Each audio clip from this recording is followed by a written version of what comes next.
सूर्य को अर्घ देने से नहीं मिल रहा है लाभ, इसका मतलब है कि आप कुछ गलतियां कर रही हैं।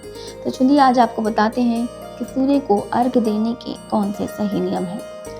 सूर्य के प्रकाश से ही पृथ्वी पर जीवन संभव हुआ है, इसलिए हिंदू धर्म में सूर्य को भगवान माना जाता है। वहीं ज्योतिष में सूर्य को राजा का दर्जा दिया गया है, इसलिए सूर्य की पूजा हिंदू धर्म में बहुत शुभ मानी जाती है। सूर्यदेव को प्रसन्न करने के लिए बहुत से लोग सुबह के समय अर्घ भी देते हैं।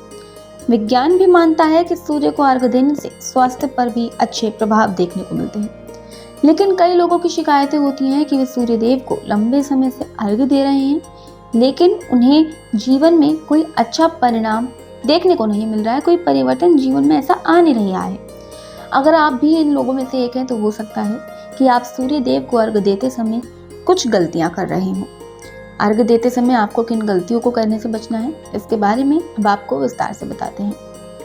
देखिए, सुबह के समय अगर आप सूर्यदेव को जल का अर्घ देते हैं तो इस बात का विशेष ख्याल रखें कि अर्घ देने का समय लगभग एक ही हो। ऐसा नहीं है कि आज सुबह 8 बजे, कल सुबह 9 बजे, फिर उसके बाद किसी और समय पर। आपको ऐसा नहीं करना। आपको एक समय फिक्स बनाना है। जैसे कि सुबह 6 बजे यदि आप अर्घ दे रहे हैं तो आपको डेली रूटीन में सुबह 6 बजे ही अर्घ देना है सूर्यदेव को। इसी के साथ अर्घ देने के लिए बासी जल का इस्तेमाल आपको बिल्कुल भी नहीं करना है। आपको ताज़ा जल लेना है, तब सूर्यदेव को अर्घ देना है। वहीं अगर आपने अर्घ देना एक बार शुरू कर दिया है तो इस नियम को आपको किसी भी स्थिति में तोड़ना नहीं है। अगर भूलवश सही समय पर कभी अर्घ दे ना पाए, क्षमा याचना करते हुए जल में रोली डालकर सूर्यदेव को चढ़ा दीजिए। इससे सूर्यदेव प्रसन्न होंगे। वहीं आप सूर्य को अर्घ देते समय सूर्यदेव के मंत्र ओम गृणी सूर्याय नमः, एक बार फिर सुन लीजिए, ओम गृणी सूर्याय नमः का 7 बार जप अवश्य करना चाहिए। इसी के साथ सूर्यदेव को पूर्व दिशा में ही हमेशा जल चढ़ाना है। जैसे कि सभी को पता है कि सूर्य जो है वो पूर्व दिशा से ही उदित होते हैं।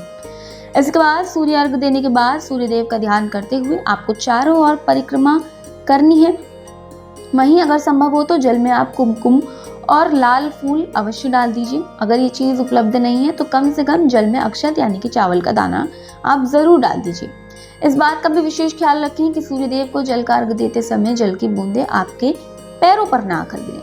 वहीं तांबे के लोटे में सूर्यदेव को जल का अर्घ देना शुभ माना जाता है।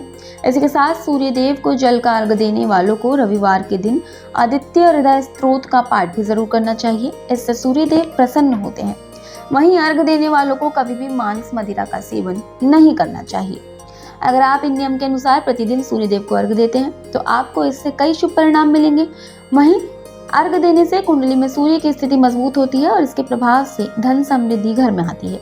इसके साथ ही सेहत भी दुरुस्त बनी रहती है। अगर आप इन नियमों के अनुसार सूर्यदेव को अर्घ देंगे तो आपको वैसे ही फल प्राप्त होंगे जैसे आप चाहते हैं।